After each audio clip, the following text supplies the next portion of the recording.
From the creators who brought you RuPaul's Drag Race and $1 Million Listing, this is World of Wonder's Wow Report.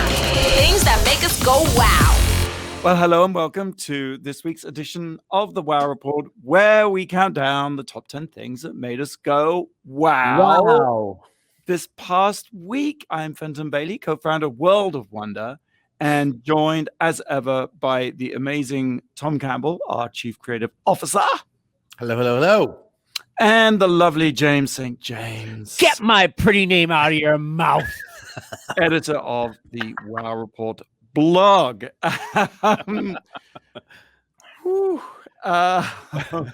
Does anybody edit a blog anymore? Yes, they do. One of my favorite blogs is called messynessychic.com, and it has all sorts of really weird, interesting things that I just love. It's almost like I go to sleep and it gets written of all the things I want to know about, like ruins and weird buildings and Bieber and things like that. That's my favorite blog. So I still do blogs, I think. All right. Yeah. I think Do you do, James? People read the blog, right? Well, one would hope so. Otherwise, I would be out of a job. I was trying to make a funny thing in passing, and I've stirred up a whole controversy. I'm sorry. Okay, Miss Stritch, it's time for you to calm A down. rift of deep family resentment. Okay, let's just plow on with the countdown then. We're at number 10. Tom. Number 10. There's a new show on Showtime called Ziwe. It's the name of the talk show host. It's a comedy talk show. Ziwe became famous kind of last year during lockdown on Instagram doing interviews. Like, she's a black woman who does these super uncomfortable interviews where she kind of, with like, in the best sense of the word, reads her subjects. Like, people sign up for her. It's A24, Brad Pitt's movie production company, very fun. They produce this show, so it's a very kind of highbrow meets lowbrow, and it's very kind of sophisticated humor. I discovered her listening as I drove on Radio Andy, as she had an interview with Andy. I think because she claims that she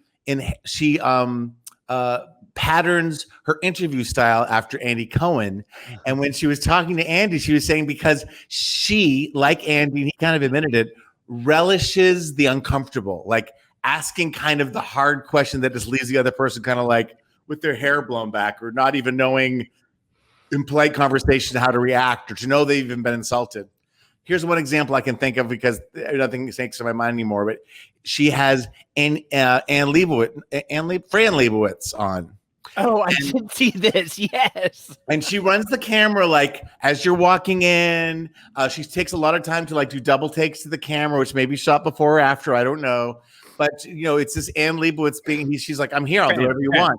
And she said, it's Fran Lebowitz, excuse me. Me and my name's Fran Lebowitz. And she goes, and Fran goes, why? Am I difficult? And then they cut to when she walked in. She goes, I won't do this. I won't say that. I won't do this. I won't do that. Fran Lebowitz doing that. And then at one point, so then she tries to catch her up and she goes, do you know who I am? She goes, I have no idea who you are. And Fran Lebowitz, and again, it's very entertaining. And Fran goes, someone on your staff was very persistent in calling me. And at some point, it just seemed easier to do this than to not. and Ziwe says, well, let's give it up for women, for strong, persistent women of color. And Fran's like, or just strong persistence of any sort. It's always trying to take it away from the race. She's always putting the race in it. And at one point, she's asking her all these questions, firing them off. And one is, Ziwe says to Fran, which she goes, what bothers you more, slow walkers or racism? And Fran says, are you really asking me that? And again, Fran, you can't win. And Fran's kind of like, I don't equate them. They're so far apart. She goes, but I have to say, I encourage slow walkers a lot more. And then she throws that back in her face. I kind of was going to watch it because the interview with Andy was, again, uncomfortable and weird. And I only heard her. I didn't see her. So I had to see the whole thing. Her set is also kind of super surreal, like a low budget Nicki Minaj video. Oh, and by the way, she does a song. She is her musical guest every week. They're half hours, and she performs parody songs, a la Randy Rainbow, if you will. Like Where My Poor People At, and stuff like that. She is a mile a minute, and somehow it's so wrong it's right and it works. So and people will be happy to be booked on the show as guests, right? It's not. I wouldn't send someone I love to that show. James St. James, pass. I did see the friendly was, and it is hysterical, and she does manage a few gotcha moments with Fran, but then Fran, of course, is so genius that she manages to wiggle out of every single one. It is something to see. It's something to behold. And there's lots of think pieces about it and reviews and things, and it's almost more than I can analyze, but it is something to behold in a world super saturated with talk shows, and and that idea of like you have to be nice and likable. It's like she's just the opposite. Yet there's something charming about it. I'm just warning you. It's Ziwe, but it's Ziwe is how you pronounce it on Showtime, and run, don't walk to watch it on demand or Showtime or all those different kinds of outlets. Now, does Andy ask difficult, uncomfortable questions? He always seems so cozy, doesn't he? It just seems you're getting into bed with times on Watch What Happens Live when he does that. You can have the chance to say the 5 questions, and you can say pass on one of them, and he will ask a gotcha question that everyone he gets into about sex lives and how big is your penis, and he does ask those kinds of questions. And such an insouciant, charming way, right? It's like you don't know that you're being gotcha'd. Gotcha. Yes. Ziwe gets away with it too, and Andy seems to always know how to get that page 6 headline quote from someone. Absolutely, yes, that's so true. I'm not complaining. Oh, all right, okay. So that's Ziwe. Streaming on Showtime. James, what have you got at number 9? What made you go, wow? Number 9. Well, it was the season finale of SNL this past week, and it's been a hit or miss season.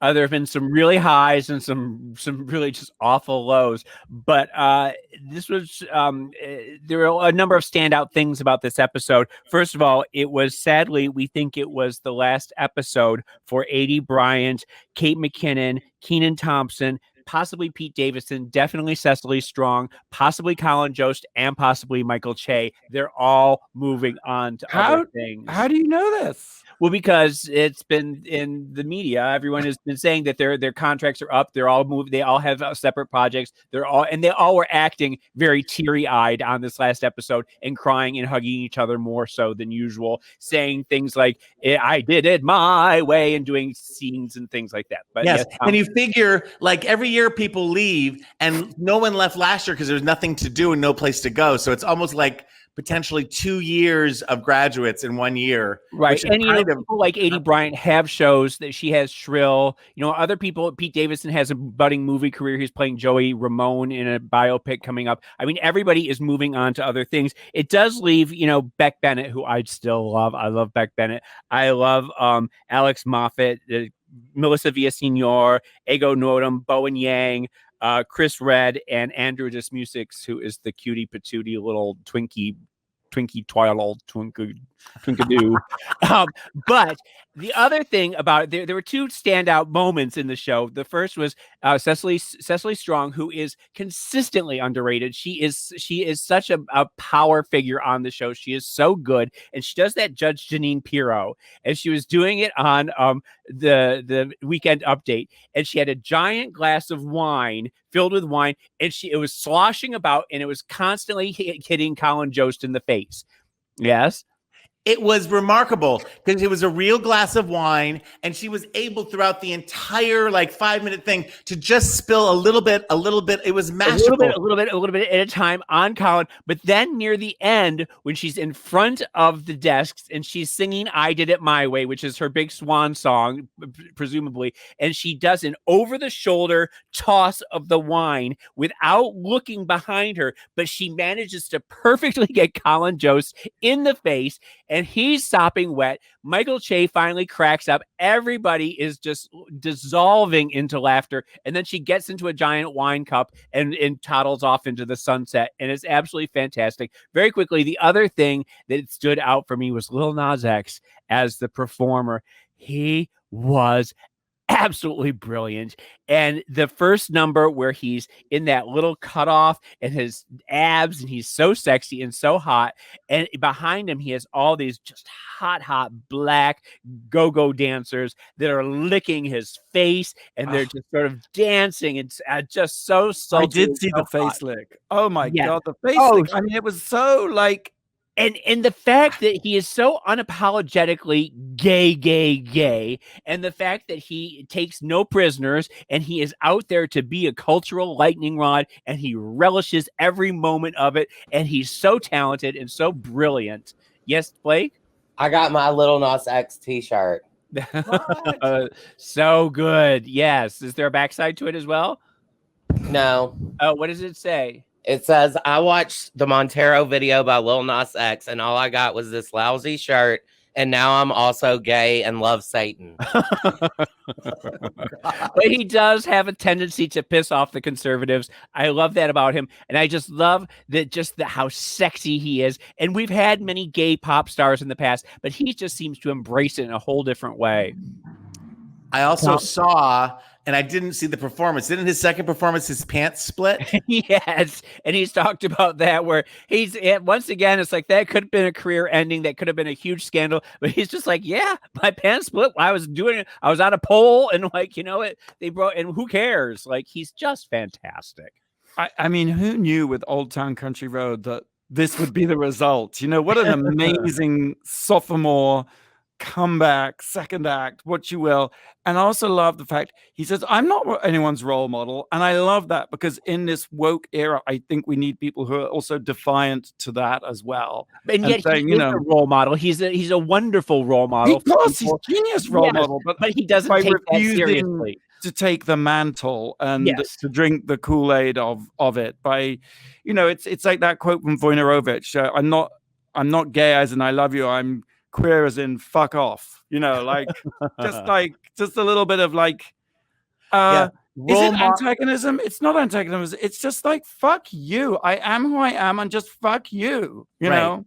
And role model is kind of like code word, right? It's kind of like dog whistling. It means you're not, if you're a role model, you're in the center, you're part of the establishment, like fuck that shit. Right. You're some kind of placard bearing, message bearing entity for some other kind of agenda, right? As opposed to just me, here I am, fuck off. Yeah. and yet there is none of that nastiness in the fuck off. It's fuck me. It's more fuck me than fuck off. It's a declaration of independence, if you will. Into the arms of Satan. Yes. All right. Number 8. Actually, that is on topic, because number 8. Number 8. I listened to this amazing podcast called In God We Lust. It's on Wondery. Wondery do some amazing podcasts. They have a series called Even the Rich. And it's about dynastic families like the Murdochs, like Silvio Berlusconi, the Italian prime minister. It's the criminal lifestyles of the rich and famous. And In God We Lust begins in August 2020, so it's a recent story, when Jerry Falwell Jr.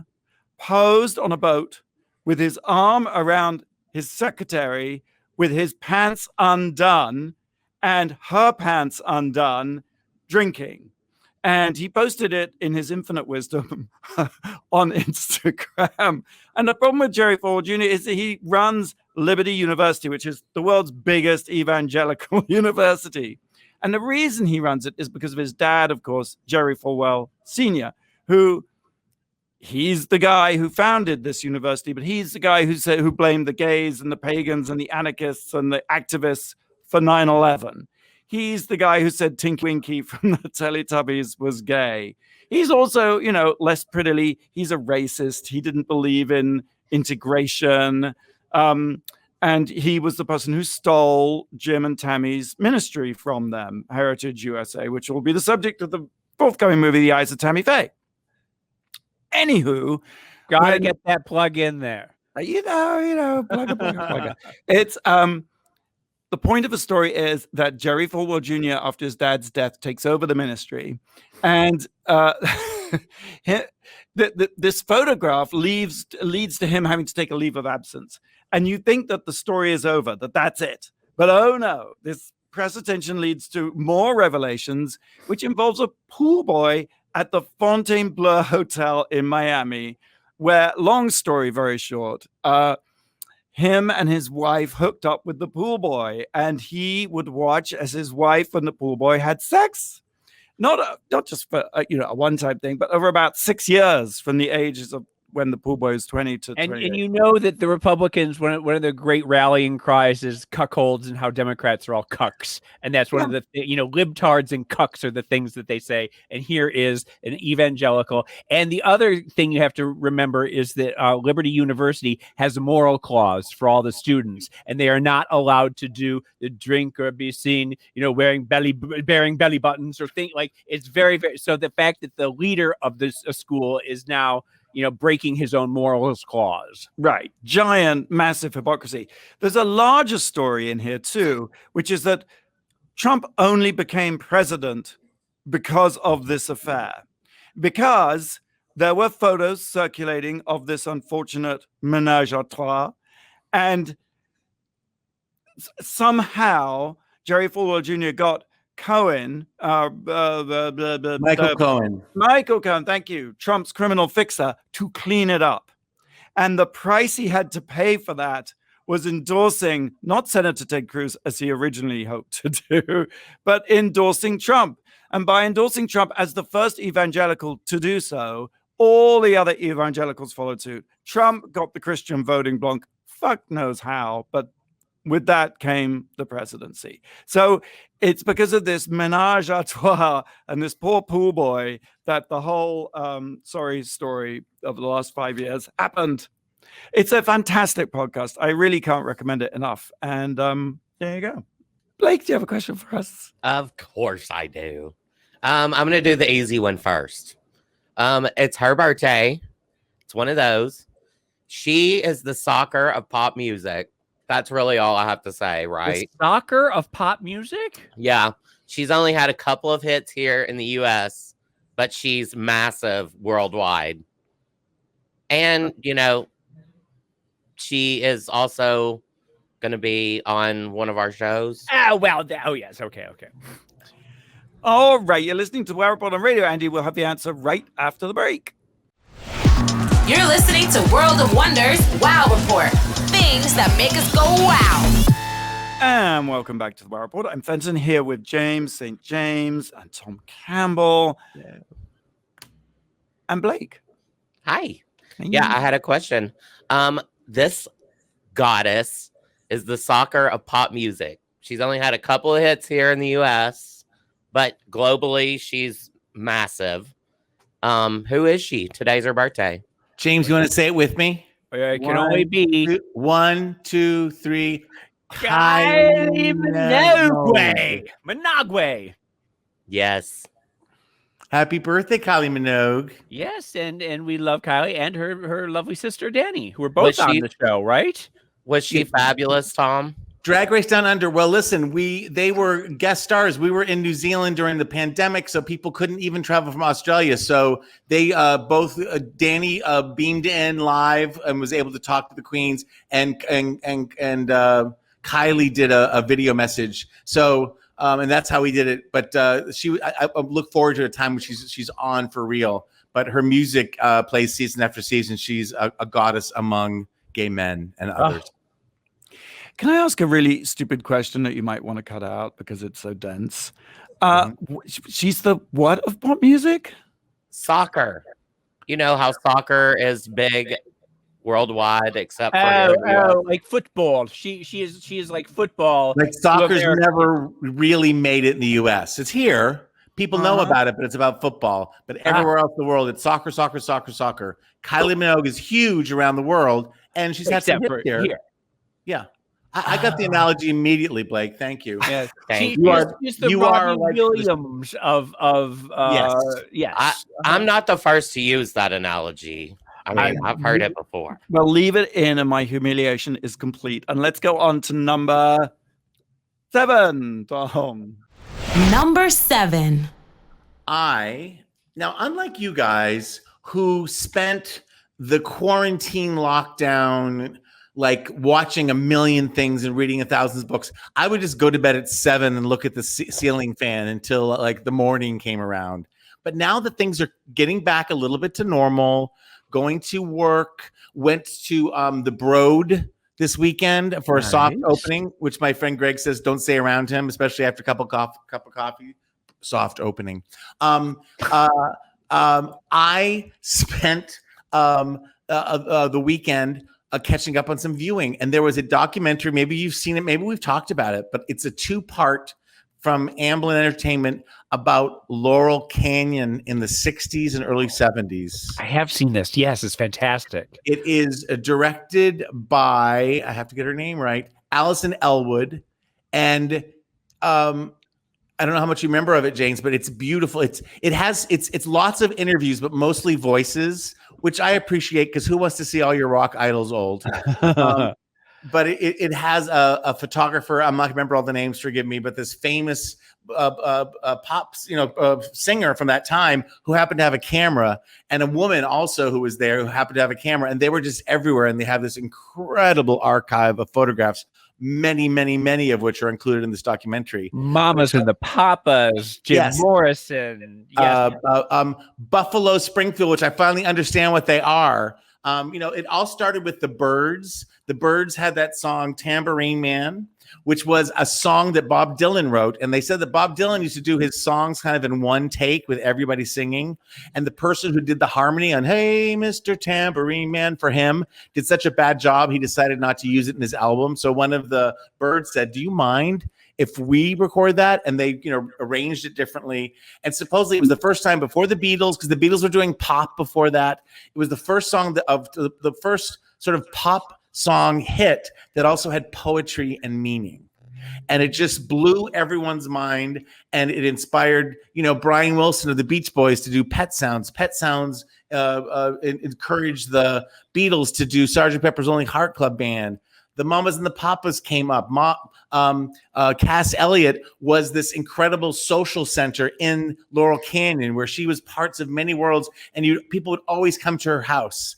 And she had, and so she would introduce band people that would end up being, Eric Clapton to so-and-so. And just, she always befriended these kind of lonely musicians as they came and performed, either on the Sunset Strip, which, as you know, is right down the hill from Laurel Canyon, or at the Troubadour. And they talk about Laurel Canyon, which is true, which is you are 10 minutes from the Sunset Strip, which is just debauchery, the 60s with hippies and all that kind of stuff. And yet you are in the wilderness, and Joni Mitchell and deers and fog, and everyone had their doors unlocked, and rock, and it was always about the music then. And people would help each other with songs. And even the Monkees, who were very commercial, but they lived there. So everything was kind of like this incredible sex and ideas and pot. It sounds kind of like a little bit more folk than rock, right? Is it the influence of folk? It sounds a little. It's the transition, because folk music was very big, and like Joni Mitchell was a folk artist. That's where she started, and some of the members of the Byrds were folk artists, but that was kind of dying off. And so somebody put like the rock guitar of the Beatles, the Byrds, into sort of like folk thinking, but folk hadn't, with some exception, hadn't really been hits, and created this whole new genre. And suddenly it was blues and country, which led eventually to the sort of the second wave, part 2 of Laurel Canyon, the 70s to 75, which is Linda Ronstadt, who, sang at the Troubadour, and Glenn Fry and Don Henley met in her backup band and became the Eagles, who kind of epitomized the height of music, and how the Eagles kind of, and there's other contributors obviously, but the Eagles in this story changed the music industry. It was no longer about, everyone was moving away, was becoming rich. The drugs were going from happy pot. Corporate rock is what it became. Yes. And that was, REO and the Eagles and Journey. The business changed. Foreigner changed. And they started, hiding their songs from each other. And who else? What's his name? Running on Empty. What's his name? That artist. Running on Empty. Pretty boy. Anyway, it features so many faces, so much insight. I'm late. I'm like a year late, but Laurel Canyon. That's the joy of streaming. It's there forever. Jackson Brown. Thank you. Streaming on Epic. Jackson Brown. Yes. What is Laurel Canyon today? I mean, it's still the same. It's still, I mean, it's still, you know, houses up in the hills, and there, you know, coyotes and foxes and wolves and, you know, crazy. It's still pretty much an artist commune. Yeah, there are dirt roads. You know, you can go off the. You know, it's like a single road. It's a single lane. I've gone many years ago. I used to trick up there sometimes. You meet someone on the phone and go up there to be like, you were in another country, and like deer would walk by as you were like showing up at your trick's house. So.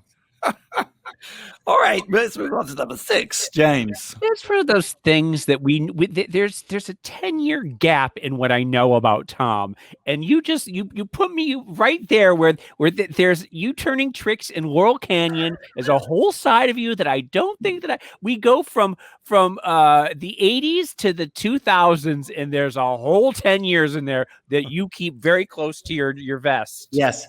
There's a podcast in my future, I think, where I unravel those 10 years. Please, please, please let me be the one to unlock those secrets. That's anyway, yes. I'll tell you anything, James. Number 6. Number 6. I watched the second half of the FX Hulu Pride, which we talked about last week. Last week was the 50s, 60s, 70s, and then this section was the 80s, 90s, 2000s, and beyond. Well, I only got to the 80s because it was so fabulous, and I'm talking about it because Fenton would probably want to talk about it, but he doesn't want to toot his own horn. So I am here to toot Fenton's horn and say how absolutely brilliant and genius you were in it. You were so good. It is so much that it's broken into 3 parts. And the first part is Nelson Sullivan and his archive of just fantastic 80s videos of the downtown scene, John Sexton and the Weenies, Wendy Wild, just everybody is there.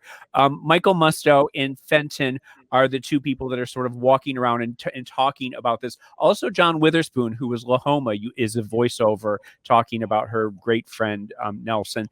And both you and Michael really are able to put the video footage in its proper context, in its historical context, and talk about what an amazing, amazing thing it is to have how important it is, this part of gay culture that is now preserved forever at the NYU library. The other people there was Kyan Dorshaw spoke. She is a Black trans woman who was mentored by Flawless Mother Sabrina in the 80s, and she is now an activist, an AIDS activist, and just very well respected and very well spoken. And then the other person was Anne Northrup, I think, the great ACT UP activist who was a journalist at the New York Times, I think, and then she found her calling in activism. And so there's a lot of ACT UP. There's a lot of it's just the various different parts of the 80s in New York City and activism. But I just wanted to just give a shout out to Fenton and Michael Musto. Thank you. I've got to watch it. I haven't seen it. I mean, Nelson's haven't seen it. I haven't. No, I've not seen it. No, because you're nervous about it, or because you just haven't had time. I haven't had a chance, but I will. I definitely will. This is your crowning moment. This is the biggest thing you've ever done. This is the most important thing Fenton has ever accomplished. I gotta lock myself in a room and watch it. But Nelson was so important, right? I mean, he just captured that period in New York where it's got this incredibly vibrant scene of people just doing it for themselves, just doing it really, as AIDS is, laying waste to the community and the activism that springs out with Bunny and little RuPaul and little Lahoma and little Larry T. And there's so much that takes place at the house that he had at number 9 9th Avenue, number 5 9th Avenue. I think just that ramshackle old home.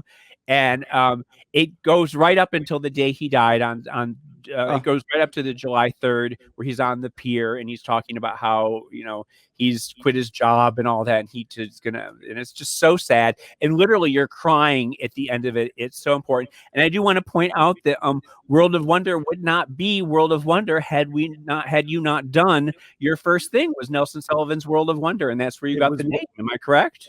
Absolutely, it was. Yeah. And Nelson inspired us and making a film about him, a documentary about him in 1992, I think. It was a lovely thing to be able to do for Nelson.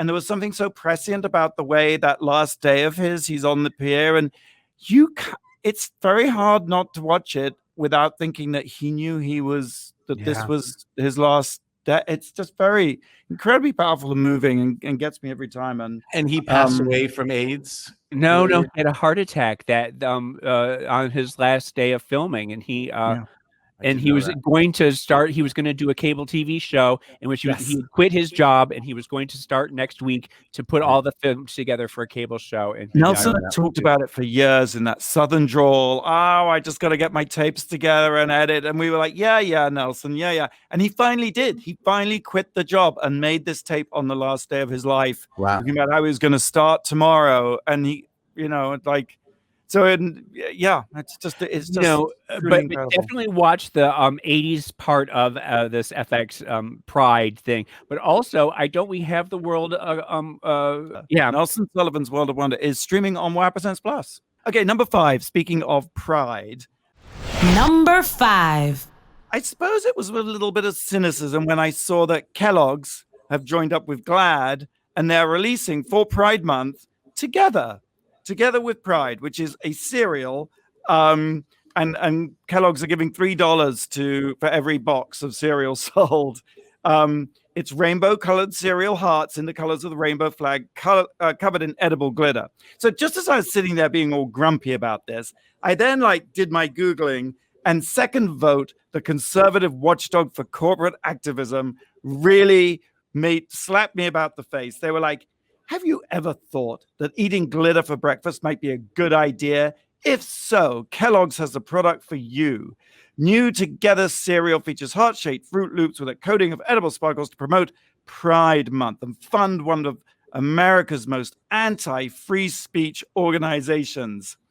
Instead of buying food coloring soaked hearts coated with glitter, consider a healthier offering from a different brand that serves its customers instead of bowing to far-left activists. So, of course, when I read that, I was like, fuck you. Yes, I'm going to go buy cereal. I'm going to buy every kind of box I can eat. And then the Catholic organization, American Society for the Defense of Tradition, Family, and Property, they said, they have a way with words. They said,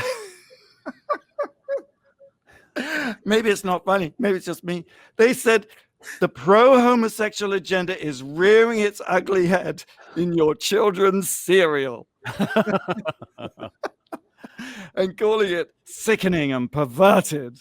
And then Do you also want to hear something really sickening and perverted?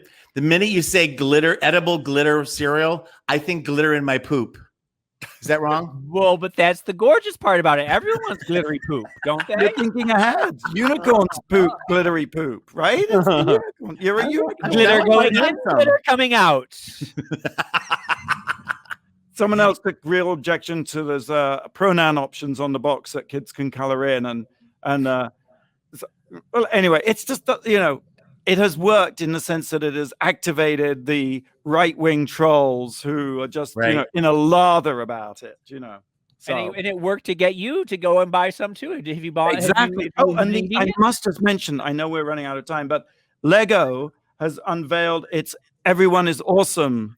Goes on sale. Actually, June 1st. So it goes on sale June 1st. And it's really, the designer is Matthew Ashton, and he's a Brit, and he gave an interview, and he's talking away and, saying all the stuff, doing all the role model stuff about representation. So everything's fine. It's great. Absolutely. But then he starts talking about his own childhood and growing up. He was effeminate as a kid, and he was told to man up and stop being a sissy. And he said it would have been such a relief to know that somebody had my back. To know that I had somebody there to say, I love you, I believe in you, I'll always be here for you. And it's just this Lego thing is really cute. It's a rainbow. It's all the colors of the rainbow flag with little Lego minifigures. And the minifigures are non-gendered. There's only one of them that is specifically female, and the others are non-gendered. I also want to point out that Skittles, this for the month of June, has come out with non-rainbow colored one. They're all gray, and they say that this month the only rainbow that matters is the Pride rainbow. So we are taking our colors out, and we are not. It's not about us. It is about the Pride rainbow this month. Good for them, but I want glitter poop. Honey, I'll come by with a can of glitter and just be there and sprinkle it in your toilet bowl. You can get your glitter poop. If you've got a hump, throw some glitter on it. Right. I got my hunchback glitter, and we can just toss it on your stool. Okay, I've got another birthday question. Gross. So this is another pop diva. She is an aunt by marriage to the late great Aaliyah. She owns a chain of chicken and waffles restaurant, and she placed third on the first season of The Masked Singer. Who is she? I know. All right, that's a fabulous brain teaser from Blake. We'll have the answer right after the break. You're listening to World of Wonders Wow Report. Things that make us go wow. Welcome back to the Wow Report. I'm Fenton here with James and Tom. I just want to say that Sunday is the premiere of Drag Race España. That's right, coming to Wow Presents Plus here in the States and around the world, except Spain, where it's on A3 Player, with Los Javis as the judges, the two creators of Veneno. So it's very exciting. I had a question before the break. This is another birthday question and another pop diva. She is an aunt by marriage to the late great Aaliyah. She owns a chicken and waffles restaurant, a chain of them, and she placed third on the first season of The Masked Singer. Who is she? Well, it's the one who sings about the train, right? Gladys Knight. Gladys Knight. There you go. Yes. That's her, Gladys Knight of Gladys Knight and the Pips. There you go. There's some things I know. And all I know of Gladys is that she sings about a train. What was train song. What's the song? She's leaving on the midnight train to Georgia. There we go. All right. We are counting down the top 10 things that made us go, wow. We've reached number 4. Tom. Number 4. Okay, I labeled this segment as I Love LA, but it's really just a chance for me to sound off on a couple of things like James St. James would. You're my role model, James. I'm just going to grouse. And one is, so I'm going to throw someone under the bus who doesn't deserve to, but actor Scott Foley. He was on Scandal. He was on Felicity years ago. He's gorgeous. Yeah. He's flat-stomached, almost 60. Well, he's like hosting some HBO Max design show for Ellen. Anyway, he's been doing a lot of press.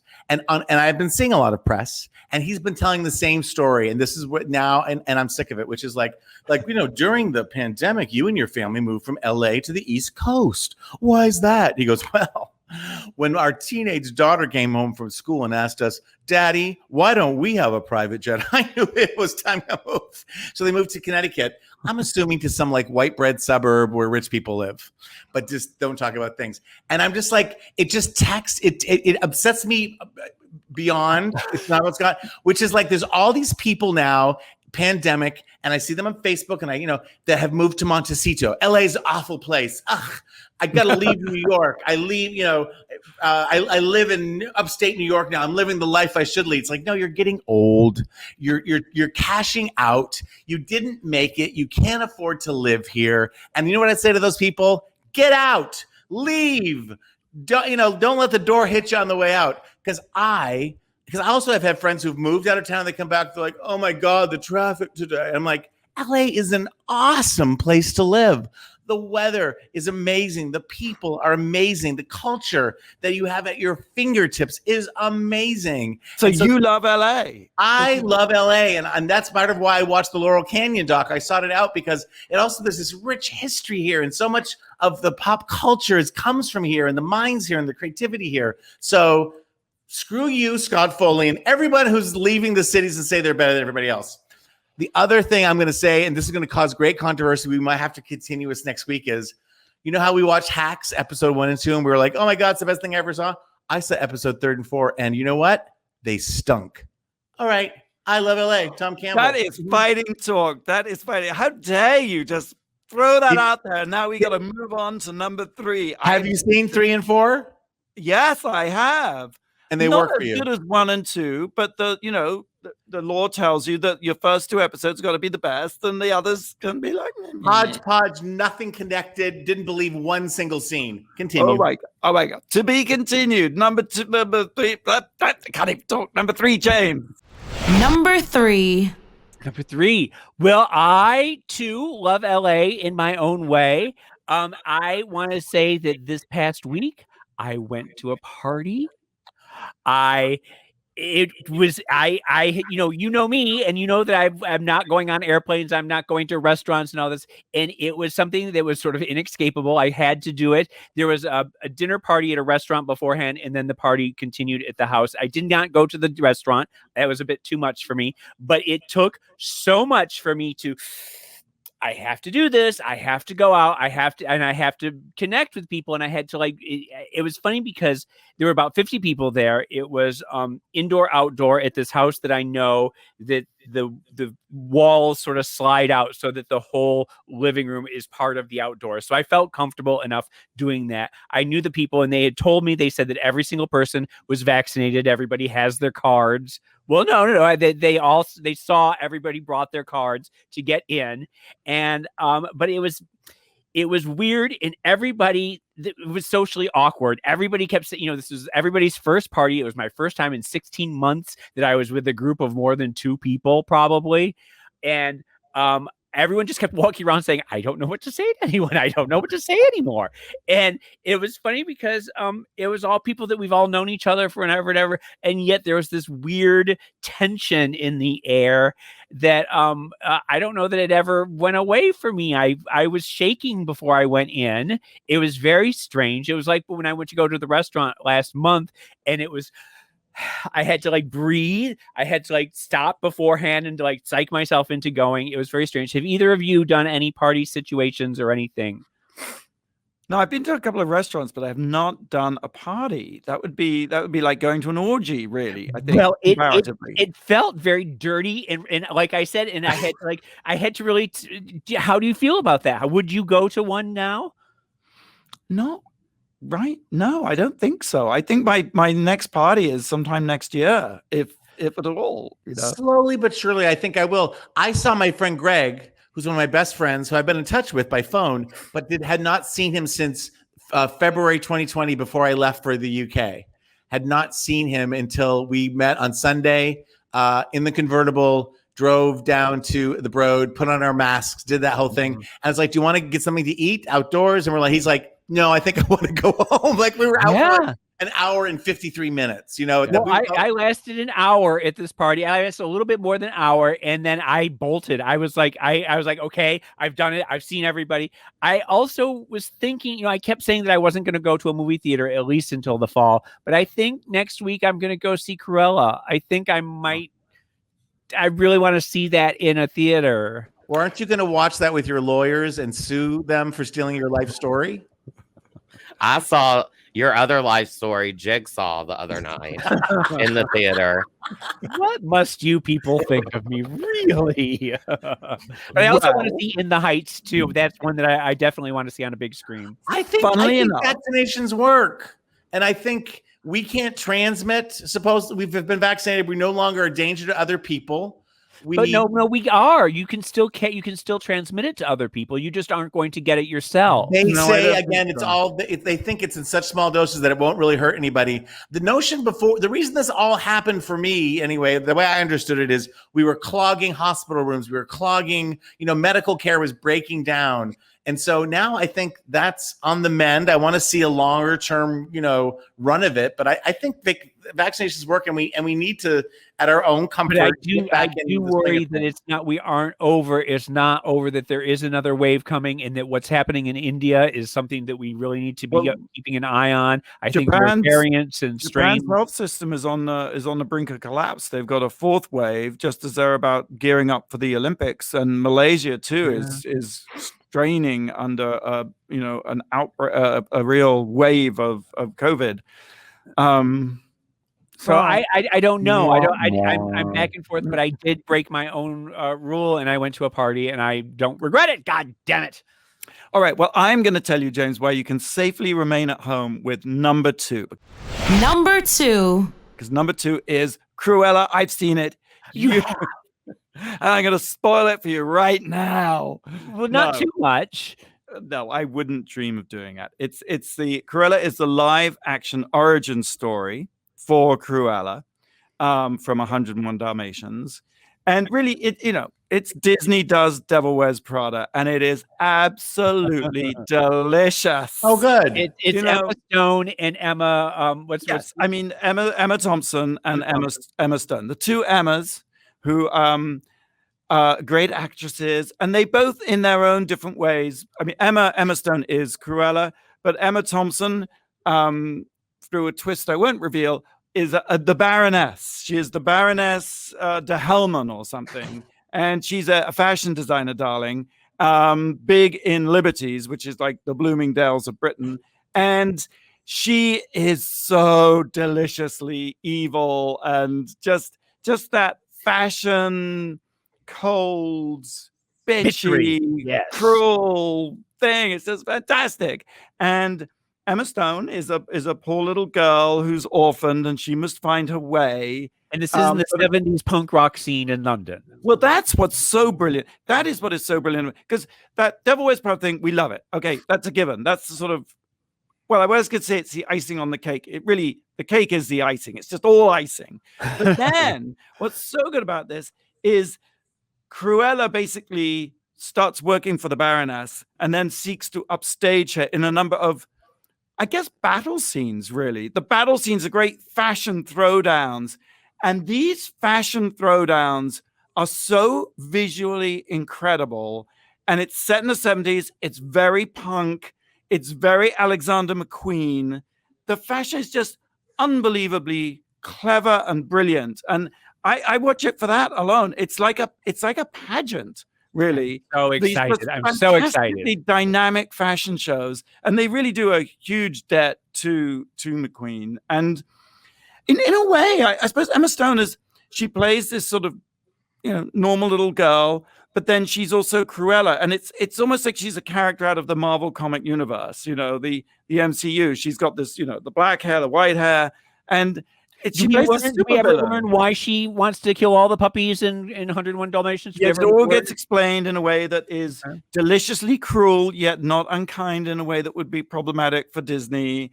And I really can't say anymore because I will give it all away. But I just leave you to ponder on, there's a connection between Emma Thompson and Cruella that is really around which the whole movie revolves, because they're the two stars. But I will say no more. I think the new rating system in context of COVID and all the things we're talking about, things opening up, it's not 2 thumbs up. Is this a to die for movie? Is this movie worth dying in the theater to see? And yes, I think it's to die, James. We'll see you at the movies. But I do want to see it on a big screen because I think that it'll really be fun. Also, we had posted on the WoW Report the Florence and the Machine theme song about Cruella, you're so evil. It's very like a, I said it was like a chant that like Victorian ghost children sing while they're jump roping. Yes.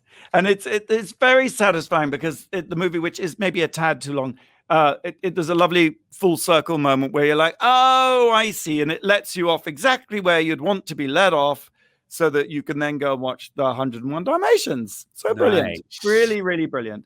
And I will just say, lastly, there's a great promotion on Wow Presents Plus with Manila Luzon and Gottmik and Gigi Good doing fantastic Cruella looks. So check those out for sure on Wow Presents, which is our YouTube channel, where you can also see this show, should you be so inclined. Mm-hmm. Let's take one more break, and when we come back, we'll reveal the number one thing this week that made us go wow. Wow. You're listening to World of Wonders Wow Report. Things that make us go wow. And welcome back. I'm Fenton here with Tom and James and Blake. We've been counting down the top 10 things that make us go wow this week. We've reached number 1. Number 1. The new controversy, as Fenton says, is the microwave.